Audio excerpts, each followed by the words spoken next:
স্বাগতম সবাইকে start two Excel in 3 মিনিটসে। আজকে আমরা দেখব কিভাবে এক্সেলে রাইট ফাংশন দিয়ে ডেটা এক্সট্রাক্ট করতে হয়।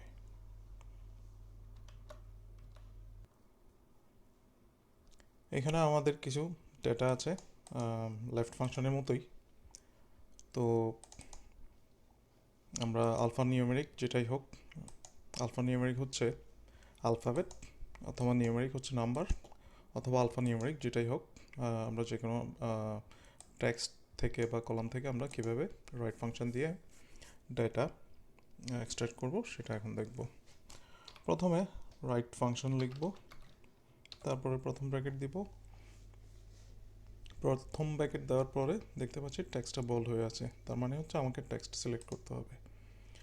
এটা এক্স্যাক্টলি লেফট ফাংশনের মতোই, শুধুমাত্র এই দিকে রাইটের পরিবর্তে লেফট হবে।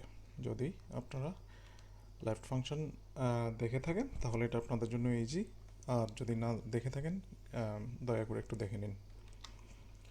তারপর কমা দিব, এখানে কমা দেওয়ার পরে নাম চার্জ, তার মানে হচ্ছে নাম্বার ক্যারেক্টার, আমরা 3 দেব। তার মানে হচ্ছে রাইট সাইড থেকে এই টেক্সটের 3টা ডিজিট আমরা এক্সট্রাক্ট করব। ব্র্যাকেট শেষ, এন্টার। দেখতে পাচ্ছি ঢাকা AKA, শেষের 3টা ডিজিট হচ্ছে AKA। তো কীভাবে আমরা যদি অন্যান্য রো থেকে নিতে চাই তাহলে এই রোটা সিলেক্ট করে নিচে ডান পাশে কোনায় প্লাস চিহ্ন যখন দেখতে পাবো তখন ড্র্যাগ অ্যান্ড ড্রপ করব এই। আর একইভাবে লেফট ফাংশনের মতোই অল্টারনেটিভলি যেভাবে আমরা করতে পারি সেটা হচ্ছে রাইট লিখব, রাইট লিখে প্রথম ব্র্যাকেট, তারপরে আমি একটা একটা করে রো সিলেক্ট না করে পুরো কলামটি সিলেক্ট করব, করে কমা দিব। কমা দেওয়ার পরে নাম চার্জ, নাম্বার ক্যারেক্টার 3 অথবা 2 অথবা 1 যেটাই হোক দিয়ে, আমার আর কোনো অ্যাট্রিবিউটস নাই পরে, তো তাহলে ব্র্যাকেট দেব। ব্র্যাকেট দেওয়ার পরে এন্টার।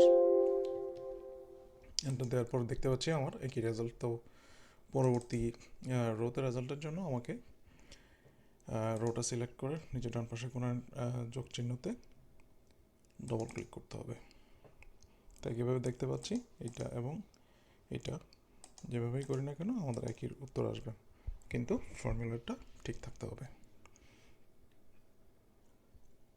ধন্যবাদ সবাইকে।